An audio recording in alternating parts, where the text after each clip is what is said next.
আসসালামু আলাইকুম। আপনার আসলে বিসিএস এর দিকে আসা উচিত কিনা? বা আপনার ক্যারিয়ার গোল আসলে কোন দিকে হওয়া উচিত? এই ব্যাপারে হচ্ছে একটু কথা বলি। আমার মনে হয় আপনারা যারা ইউনিভার্সিটির 3rd ইয়ার অথবা 4th ইয়ারে আছেন কিন্তু একটু কনফিউজড, তাদের জন্য হচ্ছে ভিডিওটা অনেক বেশি কাজে দিতে পারে। অ্যান্ড আমার নিজের অভিজ্ঞতার আলোকে এই কথাগুলো বলব। আপনি আসলে কখন বুঝবেন যে আপনার আসলে বিসিএস এর দিকে আসা উচিত? ১ম কথা হচ্ছে আপনি যদি এমন সাবজেক্ট পড়েন, যে সাবজেক্টে বাংলাদেশে আসলে তেমন কোনো জব সেক্টর নেই। আমি আসলে কোনো পার্টিকুলার সাবজেক্টের নাম বলছি না। সব সাবজেক্টেরই টুকটাক জব সেক্টর আছে। আবার কোনো সাবজেক্টেরই নেই এই দেশে। আপনারা জানেন এটা। তো আমার মনে হয় যে যাদের ডিরেক্ট হচ্ছে অন্য কোনো জায়গায় ইনভলভড হওয়া কঠিন, সাবজেক্টিভ কোনো ব্যাপারে, তাদের জন্য হচ্ছে বিসিএস প্রিপারেশন নিতে পারেন। আসলে আসলে আমি যখন প্রস্তুতি শুরু করেছি, অনেকে বলত যে আমি বিসিএস প্রিপারেশন নিচ্ছি। আমি কিন্তু কখনো বলিনি যে আমি বিসিএস প্রিপারেশন নিচ্ছি। এই কথাটা আমার খুব মানে আমার এই কথার প্রতি খুব অ্যালার্জি থাকতো। যে বিসিএস প্রস্তুতি আবার কাকে বলে? আমি হচ্ছে সরকারি চাকরির প্রস্তুতি নিচ্ছি। এটা ছিল আমার অ্যান্সার। এখন কথা হচ্ছে, আপনাদের যাদের ইচ্ছা দেশের বাইরে, আমার মনে হয় সবচাইতে বাংলাদেশের কনটেক্সটে ভালো একটা অপশন হচ্ছে দেশের বাইরে চেষ্টা করা। আর দেশের বাইরে চেষ্টা করার জন্য হচ্ছে আপনার সিজিপিএ মোটামুটি একটু আপগ্রেড করা লাগবে। সাথে থিসিস পেপার অ্যান্ড এভরিথিং এগুলা গুছানো লাগবে। আমি এই ব্যাপারে এত বেশি বিস্তারিত জানি না। বাট আপনার যদি মনে হয় যে না, আপনি আসলে দেশের বাইরে যাবেন না, অনেক ক্ষেত্রে দেখা যায় যে মা-বাবার একমাত্র ছেলে, একমাত্র সন্তান অথবা মেয়েদের ক্ষেত্রে হচ্ছে আ খুব কঠিন দেশের বাইরে সারভাইভ করা। তো তাদের জন্য হচ্ছে অনেক বেশি দোটানার সৃষ্টি হয় যে আমি কি দেশের বাইরে যাওয়া বেটার হবে? নাকি দেশে হচ্ছে আমি সরকারি চাকরির প্রিপারেশন নিবো? এখন আপনি যেটাই করেন, আমার যেটা মন্তব্য সেটা হচ্ছে আপনি 2nd ইয়ারের মধ্যেই এই ডিসিশনটায় চলে আসবেন যে আপনি কোন দিকে যাবেন। আপনার যদি মনে হয় যে আপনি সরকারি চাকরির জন্য পড়বেন, আমার তো মনে হয় 3rd ইয়ারের শেষের দিকে হচ্ছে আপনার বেস্ট টাইম। এখন আপনি যদি ডিসিশন নিতেই চিন্তা করেন যে আমি আরেকটু চিন্তা করি, আরেকটু চিন্তা করি, আমি 4th ইয়ার পর্যন্ত চিন্তা করি যে আমি 4-1 এ আছি, মানে 4th ইয়ারের 1st সেমিস্টারে আছে। আমি এখনো সিউর না। তখন আপনার বাই চান্স যদি হচ্ছে দেশের বাইরে যাওয়ার প্ল্যান ক্যানসেল হয়, তখন কিন্তু আপনি সরকারি চাকরির প্রিপারেশনে অনেকটুকু পিছিয়ে যাবেন। তো আমার মনে হয় পার্টিকুলার এগুলো মানে আগের থেকে চিন্তা করা অনেক বেশি জরুরি। অ্যান্ড দেশে হচ্ছে প্রাইভেট সেক্টর খুব ভালো একটা পজিশনে আছে। সত্যি কথা বলতে আমরা যারা সরকারি চাকরি করি তাদের যে সেলারি বা যে সম্মানী এটা দিয়ে হচ্ছে চলা খুব কঠিন। তো প্রাইভেট সেক্টরে যদি আপনি হাই সেলারিতে যোগদান করতে পারেন, আপনি হচ্ছে এখানে ভালো একটা হ্যান্ডসাম অ্যামাউন্ট ইনকাম করবেন। সাথে হচ্ছে দেশের বাইরে ট্যুর থাকবে, অনেক ফ্যাসিলিটিই থাকবে। আসলে ব্যাপারটা কি যে একেকজনের স্কিল একেক সেক্টরে হচ্ছে সুইটেবল। এখন আপনার স্কিল আসলে কোন সেক্টরে সবচাইতে কাজে দিতে পারবে, সেটা হচ্ছে আপনার নিজেকে প্রশ্ন করেন। আর নিজের প্যাশনটাও ইম্পোর্টেন্ট। এখন আমার ক্ষেত্রে কি হয়েছিল? আমি সত্যি কথা বলি, আমি এই কথাটা হয়তো বলেছি কিনা। আমি ফার্স্ট টাইমে মানে ইউনিভার্সিটি, আমার খুলনা ইউনিভার্সিটি কিন্তু আমার ১ম ইউনিভার্সিটি যেখানে হচ্ছে আমি প্রায় ১১ মাস পড়াশোনা করেছি। এখানে সাবজেক্ট ছিল ফার্মেসি। তো আমি জানতাম যে ফার্মেসি সাবজেক্ট খুব ভালো। পড়লে হচ্ছে জব পাওয়া যাবে। এটা আসলে সত্য, এখনো সত্য যে আপনি পাস করার আগেই চাকরি পাবেন।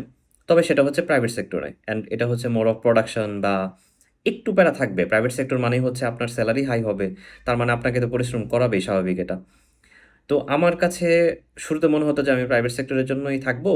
আ তো এখানে তো কোনো সমস্যা নেই। কিন্তু আমার কাছে সামটাইমস মনে হলো যে আমার যে নেচার বা আমার যে চিন্তাধারা, এটা প্রাইভেট সেক্টরে অনেক বেশি স্ট্রাগল করতে হবে আমার।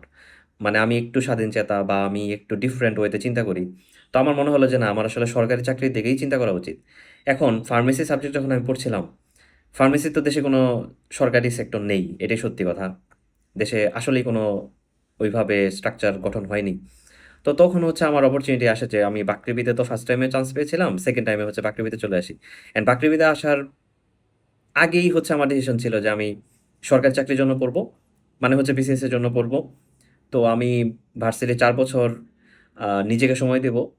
টিউশন বলি বা যেটাই বলি, মানে আমি পড়াশোনায় এত বেশি ফোকাস করব না। কিন্তু শেষের দিকে গিয়ে হচ্ছে সরকারি চাকরির জন্য পড়াশোনা করব। দেশের বাইরে অপশন আমার আগেই ছিল না। আমার দেশের বাইরে আসলে খুব বেশি কি বলবো? আমার ফ্যামিলি থেকেও এত এনকারেজ করা হতো না। আর আমার নিজেরও হচ্ছে খুব বেশি প্রেফারেন্স দেশের বাইরে নেই, এটা সত্যি। প্রাইভেট সেক্টর আমার খুব পছন্দ ছিল, আমি যেটা বললাম। কিন্তু দিন শেষে ওখানে পরিবেশগত খাপ খাওয়ানো ব্যাপার বা ওখানে যে কালচার বা চালচলন একটু ডিফারেন্ট আমার মনে হয় যে আমি এতটাও স্মার্ট না, একটু স্মার্ট হতে হয় আরকি প্রাইভেট সেক্টরে যেতে হলে। তো আমার শেষে অপশন কি থাকে? অবশ্যই সরকারি চাকরির অপশনই থাকে। তো তখন আমি ডিসিশন নিলাম যে না, আমি আসলে সরকারি চাকরির দিকেই পড়বো। তো আমার ওইভাবেই হচ্ছে প্রিপারেশন নেওয়া থার্ড ইয়ার থেকে। অ্যান্ড আমি কিন্তু কোনো সেকেন্ড থট আমার কখনো আসেনি। আমি যখন চাকরির প্রিপারেশন নিচ্ছি, আমার একটা নিয়ত মানে হচ্ছে আমি সরকারি চাকরির জন্য পড়বো। আমি এটাতেই স্টিক ছিলাম। এখন আমাকে ইনবক্সে হচ্ছে একজন টেক্সট করেছে যে, "ভাইয়া আমি দেশে কি সরকারি চাকরির জন্য পড়বো? নাকি হচ্ছে দেশের বাইরে স্কলারশিপ নিয়ে গেলে আমার জন্য ভালো হবে? বা এই ব্যাপারে হচ্ছে আপনার কি মন্তব্য?" এখানে স্কলারশিপ বিষয়ে কিভাবে কি করতে হয় এই বিষয়ে আমার আইডিয়া কম, সত্যি কথা। তবে আমি যেটা জানি টুকটাক, সেখানে হচ্ছে যথেষ্ট পরিমাণ ফান্ডিং লাগে দেশের বাইরে যেতে হলে। আপনার স্কলারশিপ কিন্তু একটা পার্সেন্টেজ আছে। এটা হচ্ছে আমরা অনেকে বুঝি না। আমরা শুনি যে অমুক তো স্কলারশিপে দেশের বাইরে যাচ্ছে, তার মানে ফুল ফ্রি। ব্যাপারটা কিন্তু ফুল হয় না। আসলে কিছুটা অনেক বেশি কস্টলি হয়। অ্যান্ড ওই দেশে গিয়ে সেটেল হওয়াও কিন্তু বেশ কঠিন। ওই দেশে গিয়েও তো আপনার চাকরি করতে হবে। ওই দেশে গিয়েও তো হচ্ছে আপনার পড়াশোনা করতে হবে। এখন দেশে যদি আপনি অনার্সে খুব বেশি পড়ুয়া না হন, বা এখানে সিজিপিএ কম, তখন হচ্ছে দেশে গিয়ে কি আপনার দেশের বাইরে গিয়ে কি পড়াশোনা করতে এত বেশি মনোযোগ আসবে? দেশের তো কিছুটা ফ্লেক্সিবিলিটি থাকে, কিন্তু দেশের বাইরে তো এত ফ্লেক্সিবিলিটি থাকবে না। তবে হ্যাঁ, আপনি যদি দেশের বাইরে লাইফস্টাইল আপনাকে অনেক আকর্ষণ করে, অবশ্যই এটা বেস্ট একটা প্রসেস। আর দেশে সরকারি সেক্টরে, এখন আমি নিজে সরকারি সেক্টরে আছি, এখন এটা সম্পর্কে আমার মন্তব্য করা খুব কঠিন। বাট বাংলাদেশে অবভিয়াসলি চাকরির ক্ষেত্রে তো যারা সরকারি চাকরিজীবী তাদের তো কিছুটা অ্যাডভান্টেজ অবশ্যই থাকে যেকোনো সেক্টরেই। বাট প্রাইভেট সেক্টরে কোনো অংশে কমতি নয়। তো আপনি আসলে লাইফে সাকসেসফুল কিভাবে হবেন এটা আসলে প্রাইভেট, দেশের বাইরে অথবা সরকারি, এটা আপনাকে ডিফাইন করবে না। আপনার স্কিল যেখানে সবচেয়ে সুইটেবল এবং আপনি যেখানে কমফোর্ট ফিল করেন এবং আপনার প্যাশন যেদিকে, সেটা হচ্ছে সার্চ করেন। মানুষ কি বলল, কোনটাকে মানুষ ভালো বলে, কোনটাকে মানুষ খারাপ বলে, একটু কটু কথা বলবে কিনা, এইটা চিন্তা করে যদি আপনি আপনার ক্যারিয়ার গোল সেট করেন, তখন এটা হচ্ছে আপনার নিজের উপরে প্রেশার ক্রিয়েট করবে। অ্যান্ড এটা হচ্ছে আপনাকে অবশ্যই অবশ্যই পিছিয়েও দিতে পারে। আপনার ওইটার প্রতি তো মনোযোগ পর্যাপ্ত আসবে না। তো এই ছিল কথা। যারা হচ্ছে ভার্সিটি থার্ড ইয়ার ফোর্থ ইয়ারে আছেন, তাদের যদি এই বিষয়ে কনফিউশন থাকে, আমাকে পার্সোনালি আপনারা টেক্সট করতে পারেন। আমি যতদিনেই হোক আমি অ্যান্সার দেওয়ার চেষ্টা করব।